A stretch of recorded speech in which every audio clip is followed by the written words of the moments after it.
नमस्कार मंडळी, साध्या सोप्या रेसिपीजमध्ये आज आपण बनवतोय विलायची पावडर. घराघरांमध्ये बनती ही पावडर, पण म्हटलं चला माझी ही रेसिपी तुमच्याबरोबर शेअर करावी.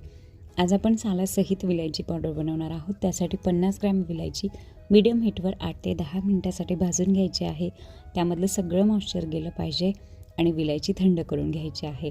ज्या मिक्सरच्या भांड्यामध्ये आपण विलायची दळणार आहोत ते भांडंसुद्धा व्यवस्थित सुकं करून घ्या. नंतर त्यामध्ये वेलची आणि 1 चमचाभर साखर असं घालून दळून घ्यायचं आहे. दळल्यानंतर हे सगळं मिश्रण चाळून घ्यायचं आहे. चाळण्यासाठी तुम्ही रव्याची चाळणीसुद्धा वापरू शकता.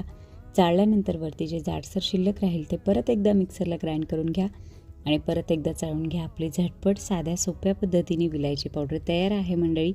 वरती जे जाडसर चाळण शिल्लक राहील ते तुम्ही रोजच्या चहामध्ये सुद्धा वापरू शकता. ही अशी पावडर तुम्ही महिनाभरासाठी सुद्धा स्टोअर करू शकता.